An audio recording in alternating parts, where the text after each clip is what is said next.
pour la location des chalets mis à disposition dans le cadre des féeriques Place Bellecroix sur les féeriques 2025 du 27 novembre au 4 janvier. Par rapport à l'an dernier, juste une nouveauté, on crée un nouveau tarif pour la location du lundi au dimanche au tarif de 100 € par semaine. Sinon, les tarifs sont les mêmes que l'an dernier, à savoir 25 € par jour du lundi au vendredi après-midi, 55 € par jour pour la journée des samedis et 45 € pour la journée des dimanches.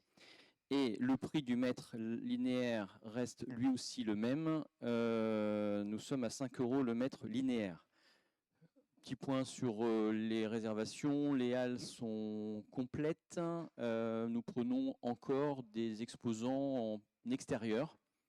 Donc il faut gérer au cas par cas la partie vite-abri, mais il y a encore de la place en extérieur. S'il n'y a pas de questions, je mets aux voix. Qui est contre? Qui s'abstient? Je vous remercie. Délégation du conseil municipal, décision du maire depuis le dernier conseil municipal. Décision 25061, c'est l'attribution d'un marché des stupes 2024-10 pour le lot 1 pour l'église Sainte-Trinité. Le 25062, c'est Sainte-Trinité lot 2. Le 25063, Sainte-Trinité lot 3. 25064, c'est pour la fixation de tarifs au profit du centre socio-culturel. Arrivée en séance de Nathalie Peunier. 25065, portant tarif au profit du secteur enfance-jeunesse. 25066, occupation du domaine public. C'était pour un cirque qui restait plus longtemps que prévu, donc c'est annulé la 25053. La 25067, une actualisation d'un tarif pour un droit de voirie. La 25068, c'est un droit de terrasse. Pour la petite factory, la 25069, une attribution de marché pour la direction de rayonnement territorial pour la plaquette du forum, lot numéro 3. La 25070, c'est modification d'une régie secteur enfant-jeunesse. La 25071, c'est la location d'un appartement, enfin un renouvellement, place du 17 août. La 25072, c'est une occupation du domaine public pour un food truck. La 25073, c'est une actualisation de tarifs pour les repas au centre de loisirs. La 25074, la mise à disposition d'un logement au CCAS, logement d'urgence numéro 5. La 25075, un logement d'urgence, l'appartement numéro 1. La 25076, occupation du domaine public pour une terrasse pour la civette. La 25077, c'est un avenant pour la maîtrise d'œuvre pour le bâtiment d'accueil du château. La 25078, c'est une reprise de provision sur le budget de la ville dont nous avons déjà parlé. La 25079, c'est un avenant au marché 2025-05 de l'ADRT pour la plaquette de la saison culturelle. La 25080, c'est une attribution de marché pour la DSES au lot numéro 11 pour le 2024-06. La 25081, c'est une décision me permettant de défendre les intérêts de la ville en justice dans le cas d'un référé précontractuel. La 25082, c'est la même affaire mais sur un recours au fond. Et la 25083, occupation du domaine public sur une animation sur un trottoir pour l'agence Seri. Est-ce qu'il y a des questions avant cette prise d'acte? Madame Devel. Oui, bonsoir. Non, alors c'est une question, pas forcément dans ces décisions-là, mais qui fait référence à la tarification. On m'a posé la question et on en a parlé d'ailleurs aux nouveaux habitants qu'on pouvait louer les halles. Et donc ce serait pour savoir quel était le tarif, puisque dans les tarifs de 2025, il n'y a pas du tout de ligne sur la location des halles. Ah si. Si, je peux vous le dire, parce que moi je les ai loués personnellement et on m'a facturé. Je voudrais, parce que j'ai les décisions du maire. Passé, ce qui est normal. Oui. Mais je peux vous dire qu'il y a un tarif, sinon les services ne m'auraient pas appliqué. Non, il y a un tarif. Alors je peux vous dire que la demi-journée, c'est 150 €. Mais il faudrait peut-être l'ajouter dans la tarification de 2025. Eh bien, c'est passé en délibération. On l'a voté, c'est sûr. Hein. On les a même augmentés lors du vote. Parce que j'ai la tarification qu'on m'a envoyée en fin juin. Ouais. Et il n'y a pas la tarification des halles. Donc c'est pour ça, quand aux nouveaux habitants, on nous a parlé de tarification des halles, il faudrait le rajouter dans le... Eh bien, on l'a, c'est que votre document n'est pas... C'est sûr, parce qu'on l'a Bah, voté. c'est le document que Madame la DGS m'a envoyé. Eh bien, peut-être qu'il est incomplet, ça peut Qui arriver. est signé de Eh bien, vous-même. Eh bien, on va Et le... donc c'est pour ça, je veux dire. en juillet. On regardera, mais je peux vous dire qu'ils ont pour été... actualiser, parce qu'on s'est posé la question quand au jour des nouveaux habitants, on nous a dit maintenant on peut louer les halles. C'est vrai qu'on on s'est posé la question, comme il n'y a pas dans la tarification. Alors les tarifs 2025. de mémoire, mais ils ont été augmentés, c'est sûr, parce que je me souviens avoir vu passer une augmentation.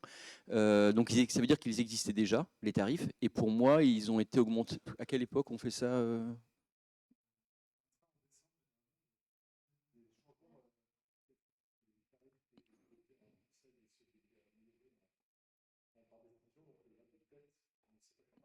Bon, on va vous envoyer la liste. Transmettre le document. Je pense que le document n'est pas... Non, mais je vous crois, je n'ai pas de raison de remettre en question. Je peux vous dire qu'il y a un tarif qui existait et que j'ai même souvenir qu'on l'a augmenté lors du vote, lors du passage en CM. Parce que maintenant, c'est une décision du maire, en fait. On le vote plus depuis cette année. Alors, vous savez, on avait posé la question d'ailleurs...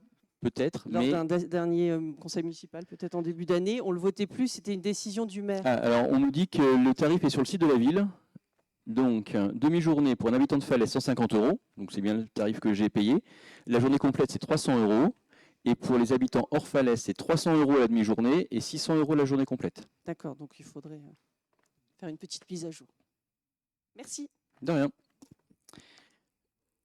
Ceci étant réglé, il n'y a pas de... Donc c'est une prise d'acte, tout simplement.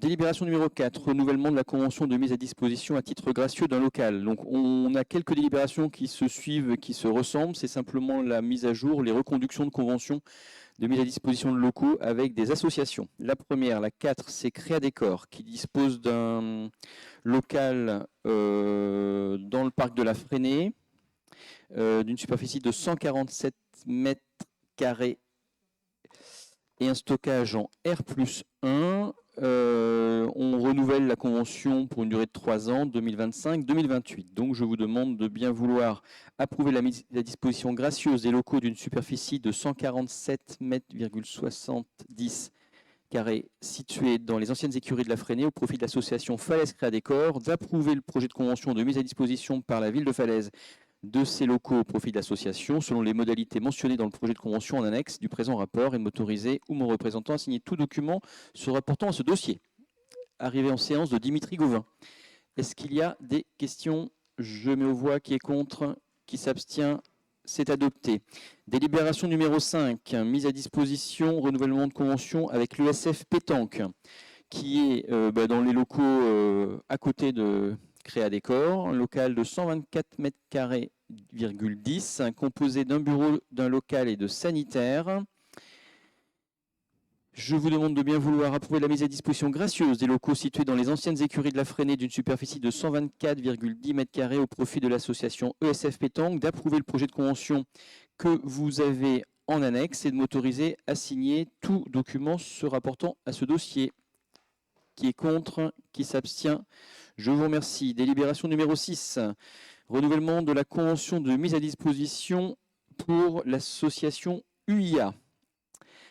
Alors, l'UIA dispose d'un certain nombre de créneaux dans des locaux. Donc, ils ont les locaux de l'espace Pauline Roland. À cela s'ajoute la cuisine du château de la Fresnay le jeudi de 9 h à midi, le gymnase Bianco le vendredi, enfin la salle d'escrime, le vendredi de 9 h à midi, le cinéma le jeudi de 9h30 à 11 h et de 14 h à 16h30.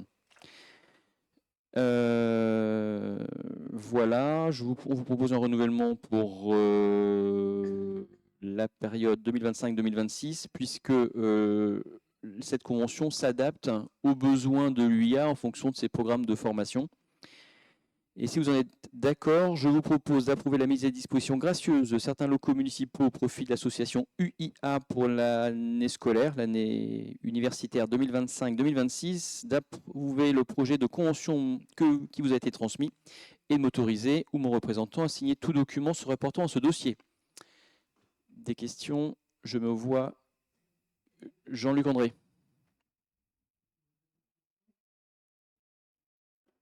Pas très grave. Une petite question, c'est en fait concernant le cinéma, la relation juridique en fait, la mise à disposition de la ville sur les locaux du cinéma, et la question porte sur pourquoi la ville concède ou porte un avantage dans le cadre de l'UIA. En fait, moi j'aurais été dans une relation cinéma-UIA. C'est la ville, le cinéma et après l'UIA. Alors, dans la convention qui lie la ville à l'association du cinéma, il n'y a pas le jeudi. La convention les couvre du vendredi au mercredi. Mais le jeudi, mais depuis toujours, hein, c'est une journée réservée ville, ce qui permet à la ville de bénéficier de l'infrastructure et de la mettre à disposition de qui elle souhaite.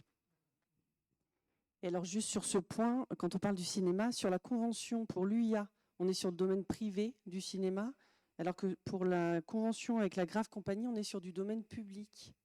Pourquoi il y a c'est peut-être juste une erreur de rédaction, mais soit c'est du domaine public pour les deux, soit du domaine privé pour les deux. C'est dans les annexes. Dans les conventions, dans les annexes, en fait, il y a pour la Grave Compagnie, qui sera juste libération après, vous avez domaine public, et alors que là, l'UIA, c'est domaine privé. On demandera au service juridique de rectifier. Et autre question, pourquoi contractualiser qu'une année avec l'UIA, sachant que vous pourriez peut-être comme d'autres faire sur 3 ans? Non, je vous ai expliqué tout de suite, c'est que ça s'adapte au programme universitaire de l'UIA, qui évolue chaque année en fonction des formations ou des cours qu'ils ont à dispenser.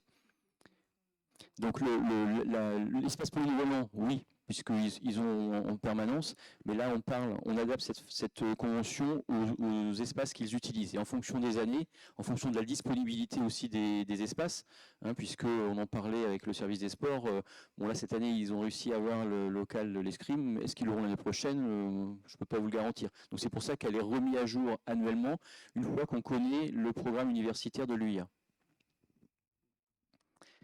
Et on tient compte de votre remarque et on regardera pour l'histoire pour l'ajustement. Ces remarques étant faites, je me vois qui est contre, qui s'abstient. Je vous remercie. Délibération numéro 7, renouvellement de la convention mise à disposition à titre gracieux de 2 locaux du domaine privé communal à l'association ESF Yoga. Donc, il s'agit de la mise à disposition de 2 espaces. Le premier qui est la grande salle de l'espace Pauline Roland, tous les mercredis de 16h30 à 18h en période scolaire, et un local qui est l'ancienne salle de motricité de l'école Foch, donc l'espace Foch, tout au long de l'année en période scolaire, selon un calendrier validé entre l'association et la ville. Mais pas pendant les vacances scolaires, puisque pendant les vacances scolaires, le local est mis à disposition du centre loisir maternel. Donc je vous propose d'approuver la mise à disposition à titre gracieux d'un local situé dans l'espace Pauline Roland et d'un local situé dans l'espace Foch au profit de l'association ESF Yoga, d'approuver les projets de convention qui vous ont été remis en annexe et de m'autoriser à signer tout document se rapportant à ce dossier. Je mets aux voix qui est contre, qui s'abstient. Je vous remercie. Délibération numéro 8, un renouvellement de convention avec l'association La Grave Compagnie. Il s'agit de la mise à disposition du cinéma. L'entracte le jeudi de 17h30 à 19h30, le jeudi de 20h à 22h, le samedi matin de 9h30 à 10h30 et le samedi de 11h à 13h. Je vous propose une mise à disposition, une convention pour 2 ans. Hein, la Grave Compagnie, une compagnie qui démarre, donc on l'accompagne dans son démarrage et là aussi on adaptera pour les années suivantes en fonction des besoins en termes de cours. Et je vous propose, si vous en êtes d'accord, d'approuver la mise à disposition gracieuse de la salle de cinéma en fonction des éléments que je viens de vous donner pour la période 2025-2026 pour la Grave Compagnie, d'approuver le projet de convention que vous avez trouvé en annexe, sous réserve de modifications qu'évoquait Madame Devel tout à l'heure, et de m'autoriser à signer tout document se rapportant à ce dossier. Je mets au Là, Madame Juste Devel. encore une toute petite remarque dans l'acte annexe. Sur toutes les conventions avec les autres associations, dans l'article 6, il y a notamment le fait de s'interdire tout acte à caractère raciste, antisémite, xénophobe, etc. Et elle n'a pas été ajoutée dans celle de la Grave Compagnie. Donc j'imagine que c'est un oubli. Mais si vous êtes Oui. cohérent pour tout, je pense qu'il faudrait aussi peut-être l'ajouter dans cette convention. Ça le sera. Juste rajouter que la Grave Compagnie, elle remplace la compagnie des Libres Penseurs. Hein, c'est la continuité de ce qu'avaient mis en place les Libres Penseurs, et la Grave Compagnie prend la succession des Libres Penseurs. Juste une précision. Bien, je me vois qui est contre, qui s'abstient. C'est adopté. Convention numéro 9, mise à disposition d'un local à l'association Forceté, association de la Compagnie de la Lanterne. Donc c'est l'ancien local qui était précédemment dédié à Poisson d'Avril, qui est rue Jean Santerre aux 2 rue Jean Santerre. C'est un local de stockage pour essentiellement du stockage pour le Téléthon et la Compagnie de la Lanterne. Salle qui fait 97 mètres carrés, qu'on dénomme entre nous la salle des pylônes. Je vous propose, si vous en êtes d'accord, donc ce serait une convention pour 3 ans, là par contre, de bien vouloir approuver la mise à disposition gracieuse du local d'une superficie de 97 mètres carrés situé 2 rue Jean Santerre, dénommée salle des pylônes, solidairement au profit de l'association Forceté en Pays de Falaise et l'association Compagnie de la Lanterne, d'approuver les projets de convention que vous trouvez en annexe et de m'autoriser à signer tout document se rapportant à ce dossier. Je mets aux voix qui est contre, qui s'abstient.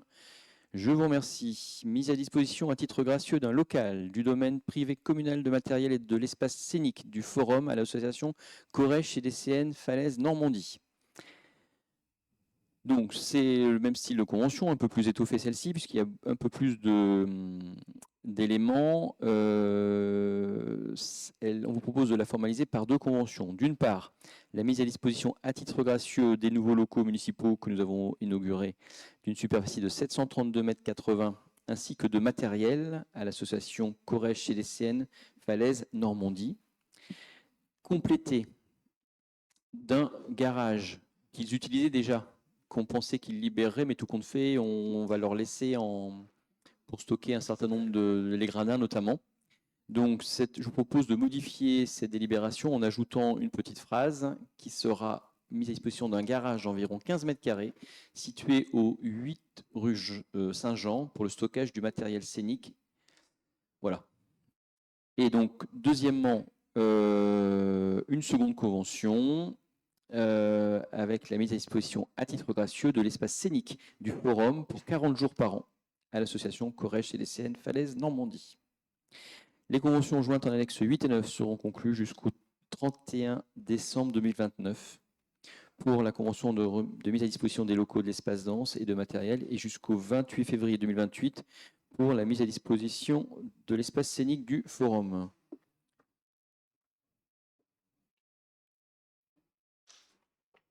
Voilà. Donc si vous en êtes d'accord, je vous propose, je ne reprends pas l'intégralité, mais je vous propose de m'autoriser à valider ces 2 conventions, sachant qu'une a été amendée avec l'ajout du garage. Il y a Madame Devel. Juste une petite. Auparavant, ils avaient combien de jours pour le forum? C'est la même chose? Pareil. Il avait été convenu pour la labellisation au tout début, en fait. Donc, on a juste formalisé, mais ça ne change pas.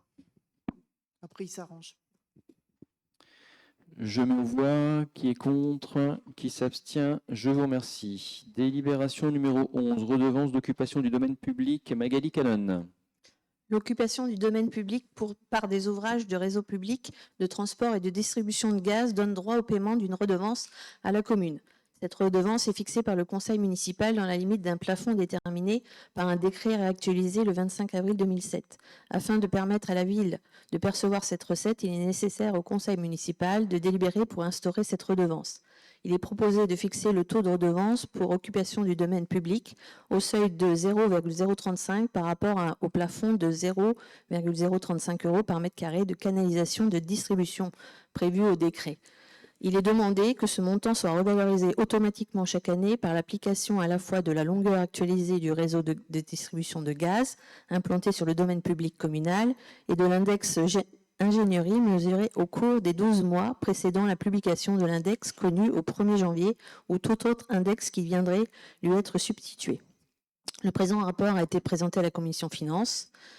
Vu le décret 2007-606 du 25 avril 2007, considérant l'intérêt de la ville de Falaise de percevoir une redevance d'occupation du public par les ouvrages des réseaux de gaz de distribution, des réseaux publics de distribution de gaz, ça va être mieux. Il est demandé au conseil municipal de fixer le taux de la redevance pour occupation du domaine public au seuil de 0,035 par rapport au plafond de 0,035 € du mètre carré de canalisation de distribution prévue au décret subvisé, d'autoriser la revalorisation automatique comme susmentionné dans l'exposé et d'autoriser la perception de la redevance chaque année sans qu'il ne soit nécessaire de délibérer à nouveau. Merci. Des questions? Je me vois qui est contre, qui s'abstient. Je vous remercie. Délibération 12, effacement de dette 2025. Magali Canon. La Banque de France a informé notre comptable public d'une homologation pour des procédures de rétablissement personnel sans liquidation judiciaire concernant 4 débiteurs pour un montant total de 4 738,58 € sur le budget principal de la ville. Le détail est disponible pour consultation au service des finances. La collectivité se trouve dans l'obligation d'effacer ses dettes vu l'instruction codificatrice 11.022 relative au recouvrement des recettes des collectivités territoriales et des établissements publics locaux. La dépense sera imputée au compte 6542 créances éteintes. La commission finances locale a été informée de ces effacements de dettes. Il est demandé au conseil municipal d'en prendre acte. Des questions sur cette prise d'acte? Non. Merci. Délibération numéro 13. Produits irrécouvrables.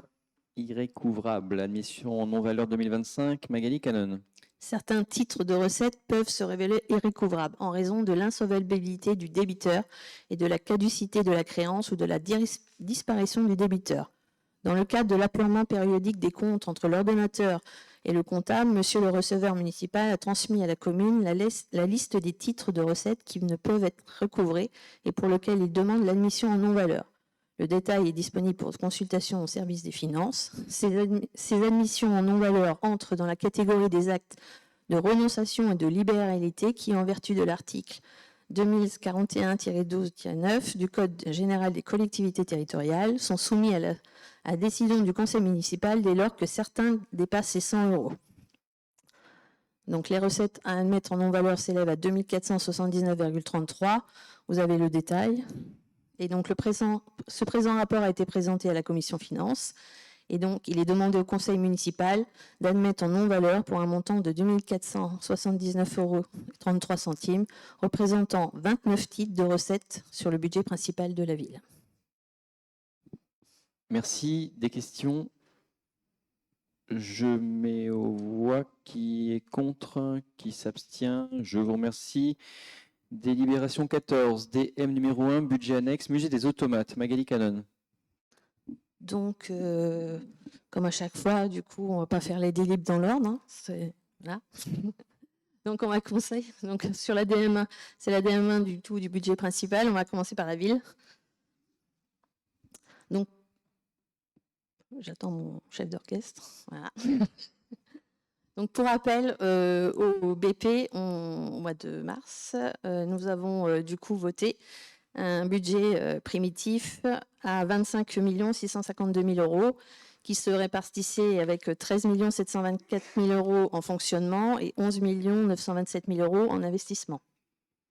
Donc, le but de cette DM1 ce soir, c'est d'intégrer du coup les résultats, parce que le budget 2025 a été fait sur un résultat provisoire, qui pour rappel avait un peu plus de 16 000 € en fonctionnement et un résultat en investissement à moins 1,2 million d'euros, et aussi d'intégrer des ajustements à faire de crédit, comme toute DM normale, du coup. Donc on va voir le détail.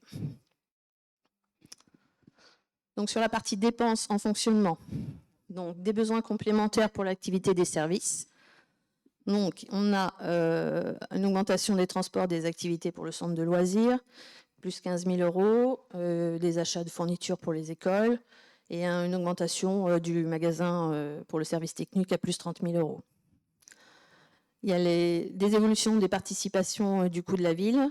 On réajuste le montant des subventions versées à certains clubs ou associations, car depuis le mois de mars, ça a un petit peu évolué, donc plus 4 200 euros.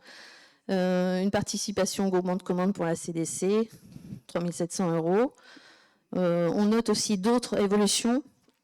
Le remplacement de la porte suite à une dégradation au CDCN, 12 000 euros. Et surtout un virement à la section de financement pour 1 136 000 euros.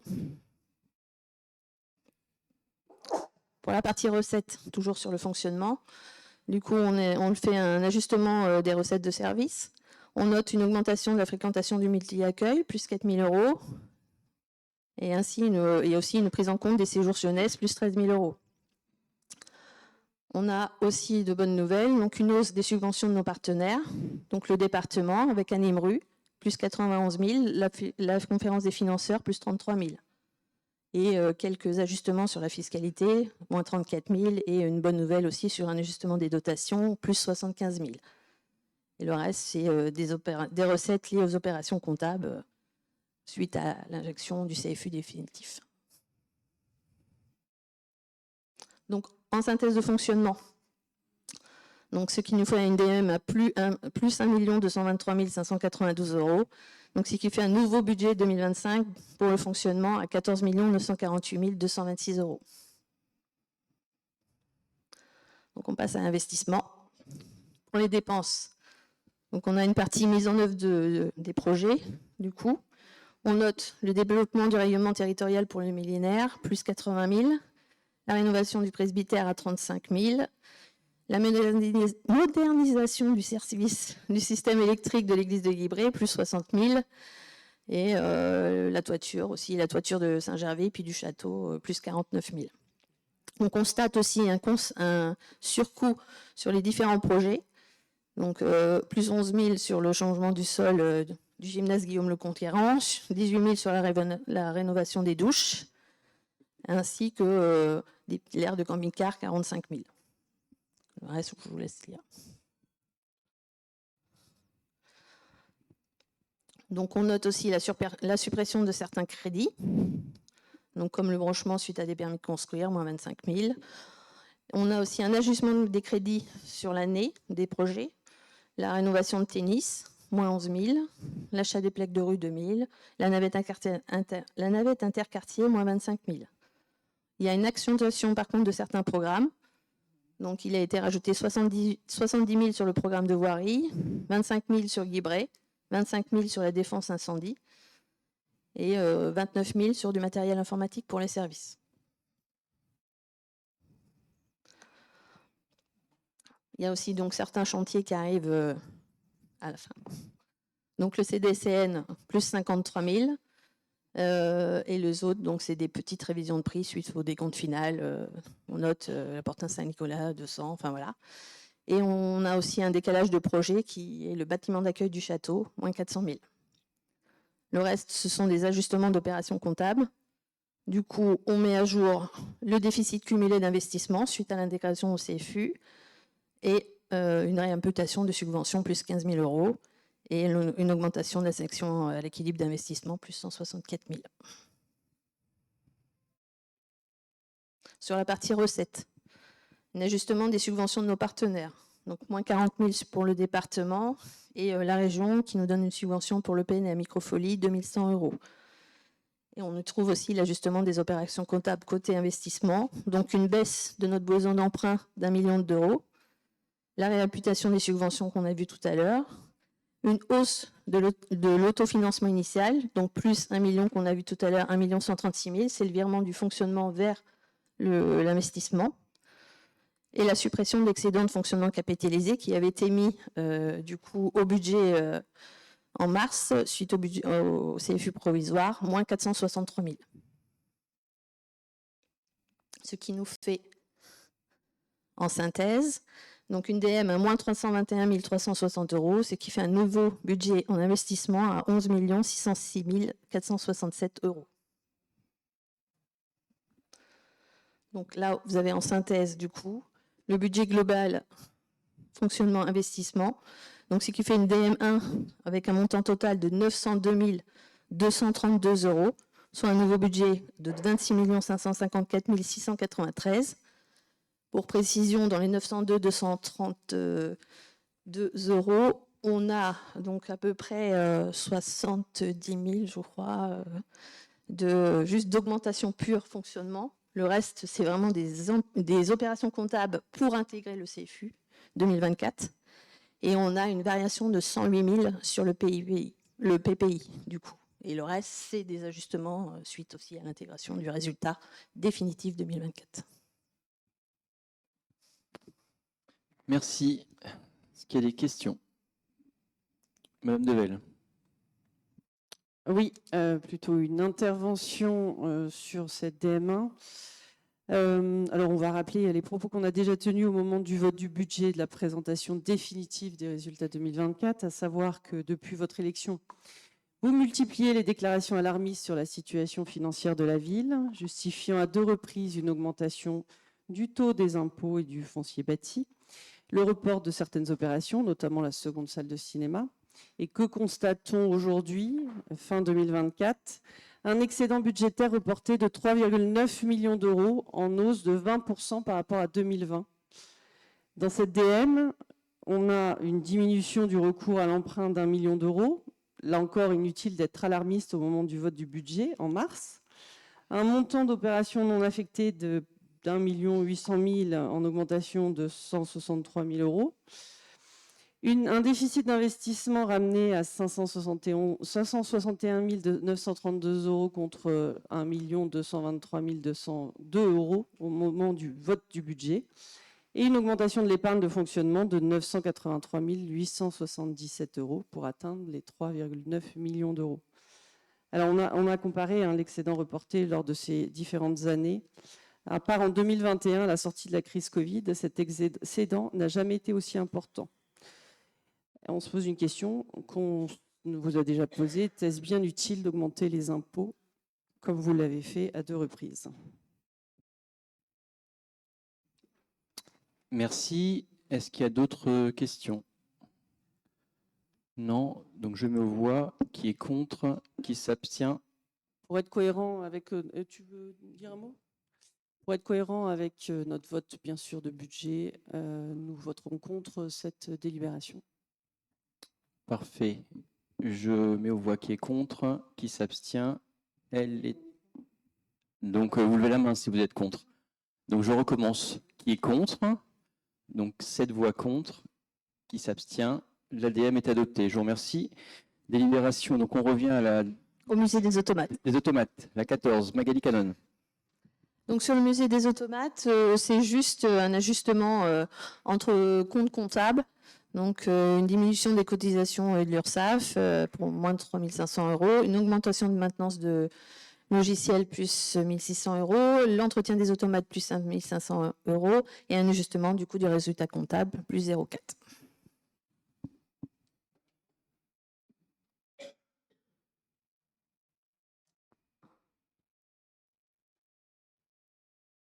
C'est bon? Eh bien, elle est courte celle-ci. Des remarques? Je me vois qui est contre, qui s'abstient. Elle est adoptée à l'unanimité. Délibération numéro 15. DM numéro 1, budget annexe camping. Magali Canon. Donc pour le camping, sur la partie fonctionnement, une augmentation des charges de personnel pour 3 500 €. La constatation du coût du cambriolage, plus 2 000.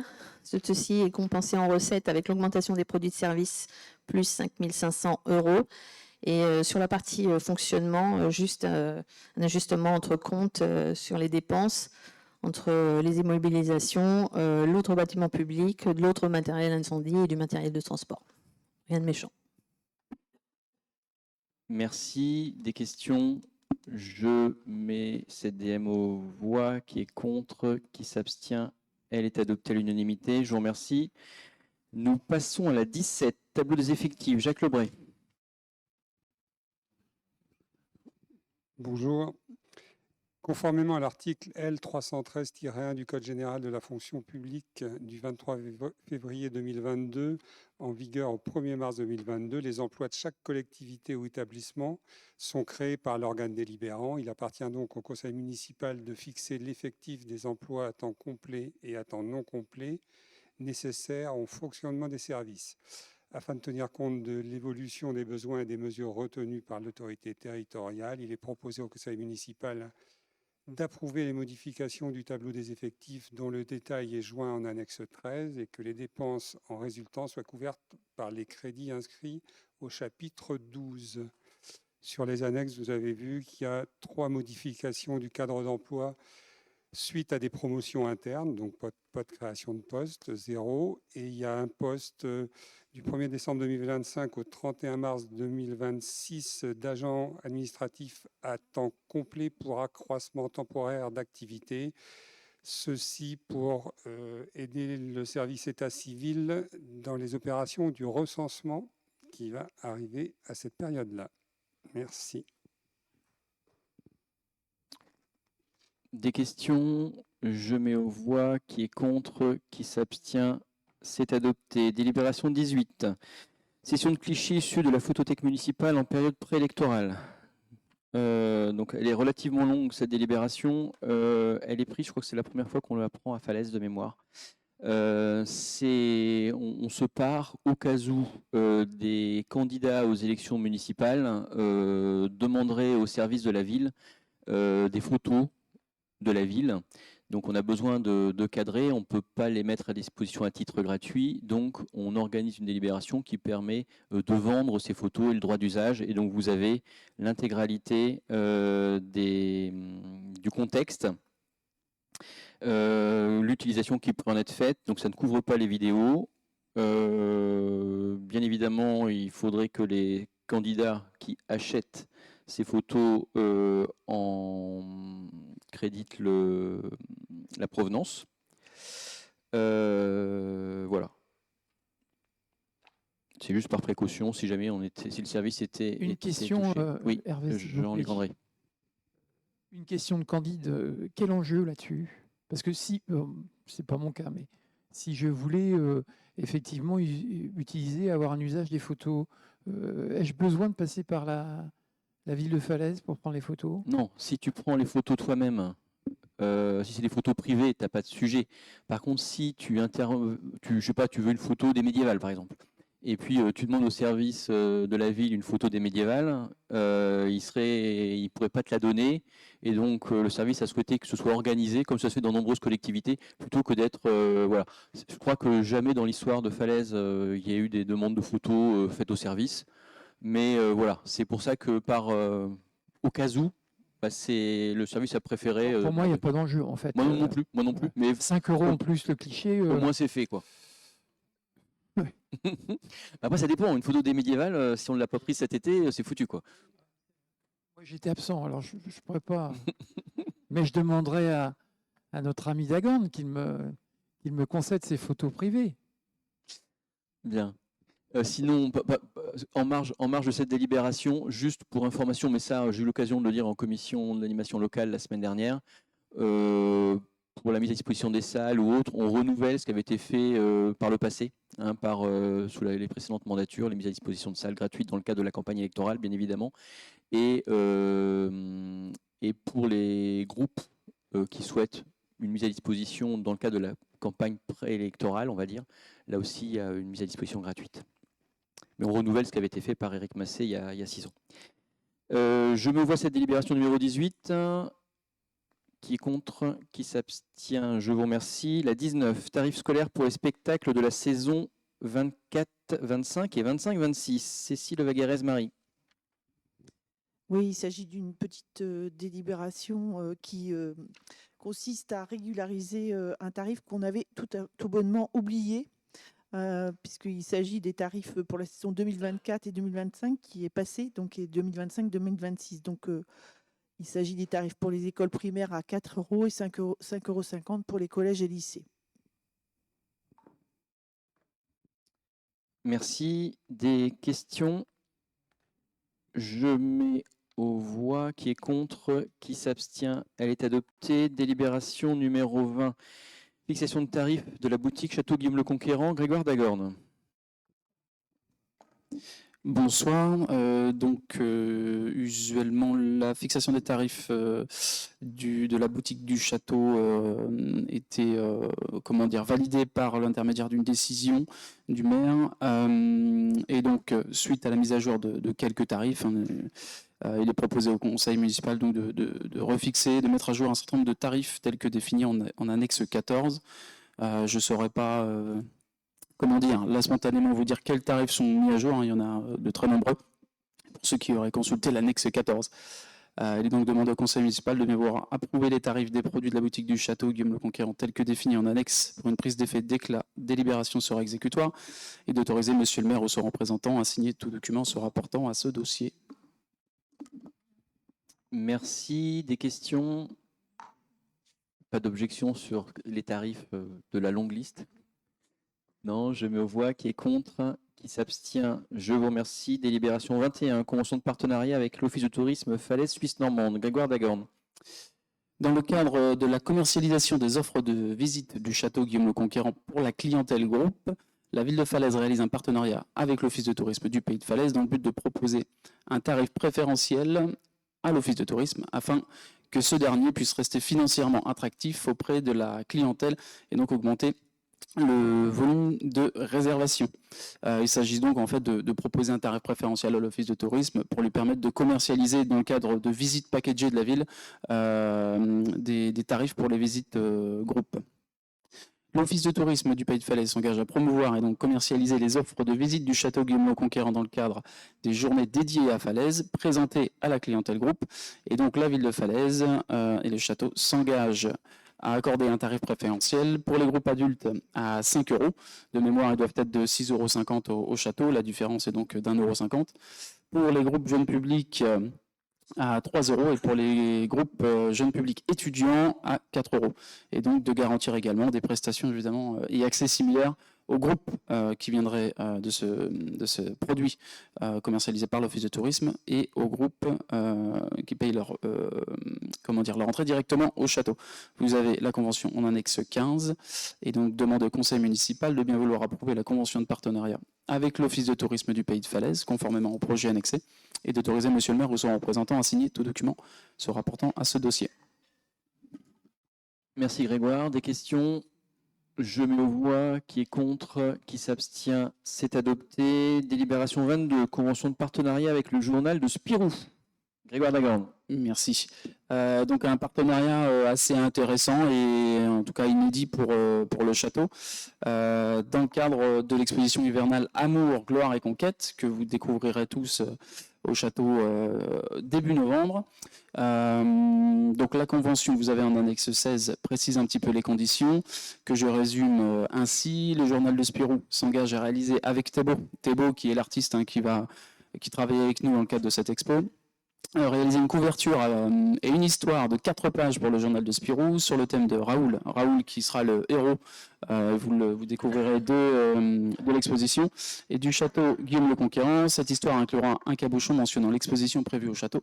La publication est envisagée pour le numéro qui sortira le 26 novembre 2025. Le journal de Spirou s'engage également à fournir 7000 folders abonnements présentant une offre promotionnelle au journal Spirou et à mettre à disposition des visiteurs. Et à les mettre à disposition des visiteurs du château Guillaume le Conquérant et également de fournir une dotation à faire gagner via des jeux concours, à savoir 50 abonnements de 3 mois au journal Spirou. En contrepartie, la ville de Falaise s'engage à acheter 6500 éditions du journal de Spirou pour la somme de 2000 € hors taxe, d'insérer le logo du journal de Spirou sur les supports de communication, organiser un jeu concours pour faire connaître l'événement et distribuer ces fameux abonnements lors de l'achat d'une entrée au château Guillaume le Conquérant dans le cadre de la visite de l'exposition. Donc ce qu'il faut retenir, c'est un partenariat promotionnel pour les 2 prochaines éditions de l'expo Amour, Gloire et Conquête, donc pour 25 et 26, puisqu'il reste une incertitude sur le fait qu'on la tiendra ou pas en 27, selon notamment l'arrivée de l'œuvre monumentale de la région fin 2027. Donc l'intérêt, voilà, c'est d'avoir un partenariat, une visibilité nationale dans un média jeune public avec ce magazine. Il est demandé au conseil municipal de bien vouloir approuver cette convention de partenariat avec le journal de Spirou et d'autoriser monsieur le maire ou son représentant à signer tout document se rapportant à ce dossier. Merci. Des questions sur ce partenariat? Non, je mets aux voix qui est contre, qui s'abstient. Je vous remercie. Délibération 23. Application des tarifs falaisiens de la restauration scolaire et du périscolaire pour les élèves hors commune aux classes d'Ulysse. Les classes Ulysse, ce sont des classes spécialisées pour l'accueil d'enfants en difficulté, en grande difficulté, avec des effectifs restreints. Et il n'y a pas que des Falaisiens qui peuvent accéder à ces classes, mais c'est un recrutement plutôt pays de Falaise, puisque c'est la MDPH qui décide, qui autorise en fin de compte la scolarisation des enfants en classe d'Ulysse. Ce qui fait qu'on a des enfants et des parents qui se retrouvent contraints de mettre leurs enfants à Falaise parce que voilà, il y a une place à Falaise et il n'y en a pas dans la commune ou dans le CIVOM dont ils dépendent habituellement. Et donc par équité, pour favoriser l'inclusion scolaire des enfants en situation de handicap et de ne pas créer de différence, on propose que l'ensemble des services de la ville qui sont délivrés aux enfants non falaisiens scolarisés en Ulysse, alors ça concerne, on a 2 classes Ulysse de 15 en tout, elles ne sont même pas à 15 je crois, donc ça concerne très peu d'enfants, mais on propose de facturer, que ce soit la restauration scolaire, le périscolaire, ou voilà, le même tarif que pour les enfants falaisiens, en respectant bien évidemment la tranche de quotient familial. Voilà. Et des questions? S'il n'y a pas de questions, je mets aux voix. Qui est contre? Qui s'abstient? C'est adopté. En question diverse, j'ai 2 points. Donc d'abord, 3 points. Le prochain conseil municipal sera le lundi 17 novembre. Premier élément. Deuxième élément, point que j'ai évoqué déjà dans la presse et auprès de la commission finances, je vous propose pour la préparation du budget 2026, au regard de la séquence électorale qui va nous mobiliser au mois de mars, d'anticiper, comme ça s'est fait il y a 6 ans, le vote du budget, un budget à minima avant les élections, c'est-à-dire dès le mois de février.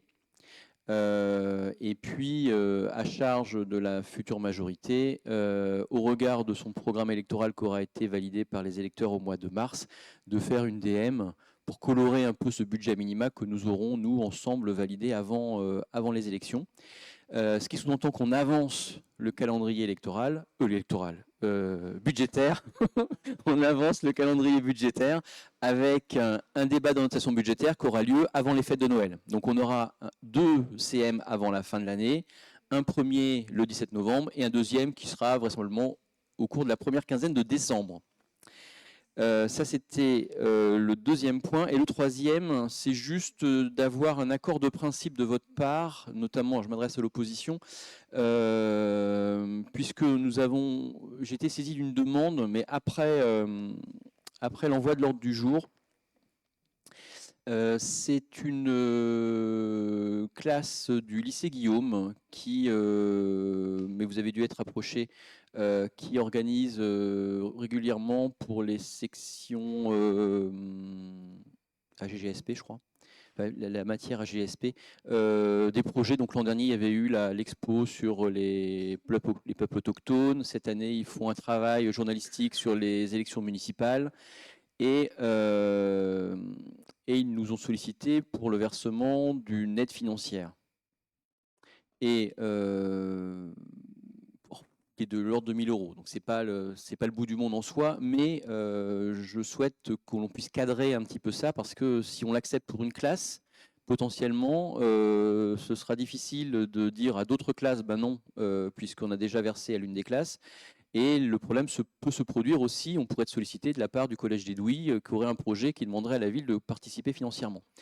Donc ce que je souhaiterais, ce que je vous propose, c'est que donc, sur le budget 2026, donc ça nous permettrait de le prévoir sur 2026, mais ça me permettrait de donner la réponse à l'enseignant, j'ai vu ça avec le proviseur du lycée, c'est que l'on formalise une enveloppe de 1 000 € qui serait délivrée au lycée Guillaume le Conquérant.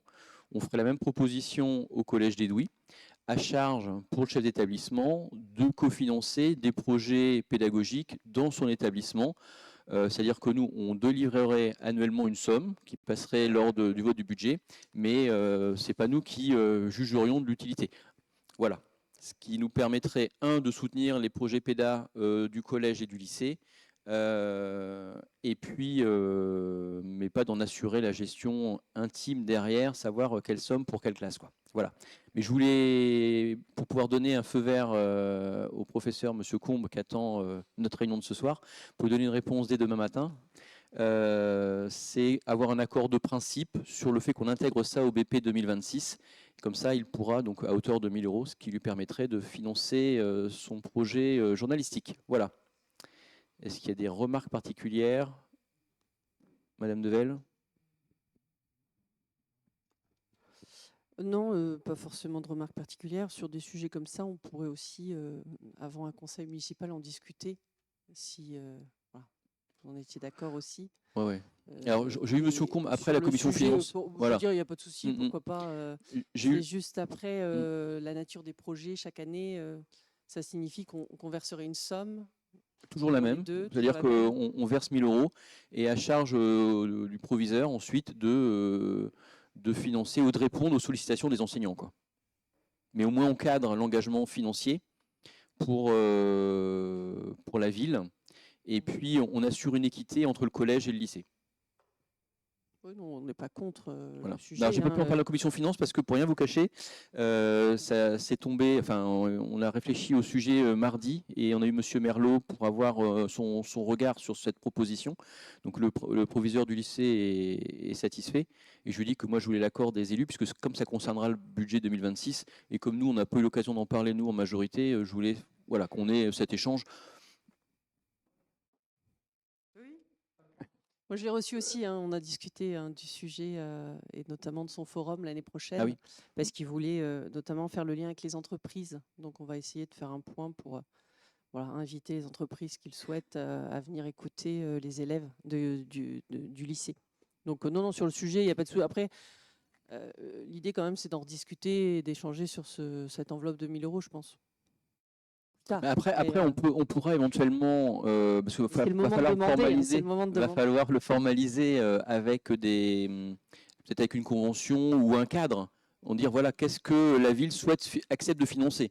Alors après, j'ai confiance dans les enseignants du collège et du lycée. J'imagine qu'ils vont pas solliciter les fonds pour faire n'importe quoi. Mais on pourrait pourquoi pas cadrer, comme fait l'État ou le département, en disant voilà, on accepte de financer cette année tel projet, tel type de projet. Non, mais l'idée bonne, c'est après, c'est comme vous dites, il faut cadrer les choses un petit peu sur aussi ce que souhaite la ville aussi. Oui. Parce que c'est intéressant de participer à des projets, mais il faut voir aussi en fonction de nos compétences et tout ça. Tout à fait. Parfait. Bon, donc on intégrera ces 2 enveloppes de 1 000 € au BP 2026. Est-ce qu'il y a d'autres questions diverses? Une petite question concernant la navette, le bus. Est-ce qu'on peut faire un point break? Est-ce qu'on a des infos? Oui. Le comité de pilotage s'est réuni vendredi dernier. Ça marche bien. Ouais. Ça fonctionne bien. On est relativement satisfait. Alors, les chiffres. Alors, pour l'instant, on est sur une petite période, parce que c'est une période d'été. On est à 454. Qui c'est qui est 464. 464 passagers, on va dire. Ouais. On a eu une analyse des arrêts qui fonctionnent bien. Très bien. D'autres qui ne fonctionnent pas du tout. Mais le comité a décidé d'attendre juin 26 avant de modifier potentiellement l'itinéraire, en se disant que voilà, on n'a pas assez de recul, il y a eu 2 mois d'été, c'est le début, faut attendre que le service fonctionne un peu plus. Mais quand on regarde le graphique, la fréquentation augmente, donc ça c'est plutôt bien. On n'est pas sur un palier, on continue à grimper. notamment depuis le début depuis la rentrée de septembre. Des remarques, il y a une remarque sur le temps d'attente éventuellement entre deux tournées, c'est-à-dire que par exemple des personnes qui vont faire une course ou quelque chose, eh bien, quand ils descendent avec le premier, qui veulent remonter avec le deuxième, de la matinée ou d'après-midi, il peut y avoir 2 heures d'attente au total. Donc des fois ça peut être un peu long, donc il faudra regarder, le groupe de pilotage disait qu'éventuellement on pourrait regarder pour créer une 3e tournée le matin ou l'après-midi. Mais pour ça, il faudrait peut-être réduire le périmètre de circulation. On a eu quelques remarques sur la lisibilité des horaires. On a eu d'excellentes remarques, des compliments sur, parce qu'on reçoit des courriers sur les conducteurs, sur les 2 conducteurs. Globalement, les personnes qui l'apprennent sont très satisfaits. Le comité de pilotage a demandé au service, malgré tout, de faire une évaluation au printemps prochain, en mai, avant le comité de pilotage de juin, pour avoir le ressenti précis des habitants et des usagers, et de voir comment on pourrait faire évoluer favorablement le service. Et la seule décision qui a été prise par le comité de pilotage, c'est de modifier l'arrêt centre hospitalier, qui était jusqu'à présent dans l'enceinte de l'hôpital, et qui ne fonctionne pas bien. Et les remontées, à cause notamment du relief. La côte, le relief, puisque les personnes, nous on pensait à l'époque que c'était des personnes qui surtout iraient rendre, enfin les utilisateurs c'est plutôt des personnes de l'EHPAD Bernardin, et en fin de compte très peu, c'est surtout des personnes qui vont en consultation externe. Et donc, quand ils arrivent sur là où il y a l'arrêt, eh bien, il y a une côte à monter et c'est pas l'idéal. Donc, l'arrêt sera délocalisé. Alors, je sais pas, on n'a pas fixé de date, mais c'est imminent, c'est assez rapidement. Donc, la date, on parle. Non, mais la date, on parle de la date. Donc, la date, mais c'est imminent. On va pas attendre pour le faire. Et ce sera de le côté de l'entrée principale, enfin à l'arrière, donc en face d'Alma, pour faciliter les trajets des personnes. Le public, on a bien la cible que l'on souhaitait, hein, c'est-à-dire personnes seniors en manque de mobilité. Donc non, c'est plutôt un premier bilan très encourageant. Puis vous avez été financé par le département pour ça. Oui. Oui. Dans le cadre de la conférence des financeurs, c'est ce qu'on a. Senior et à mobilité réduite. Ouais. On a vu, bon, on l'a enregistré dans le cadre de l'ADM1 tout à l'heure, la participation de 30 ou 31 000 euros, et on a vu que le magazine du département faisait la promotion de cette navette dans le magazine qu'on a reçu dans nos boîtes la semaine dernière. Voilà pour ce premier bilan. Donc on a indiqué que le comité se réunirait une 2e fois en début d'année prochaine pour faire un 2e. Et le bilan qui sera, alors après ce sera en fonction des élections bien évidemment, mais sinon l'idée c'est plutôt de faire un comité de pilotage pour ceux qui seront là en juin prochain, de façon à acter éventuellement des modifications d'arrêt ou la modification d'horaire. Voilà. Est-ce qu'il y a d'autres questions diverses ? Eh bien, si ce n'est pas le cas, il est 20h, la séance est levée. Merci à tous.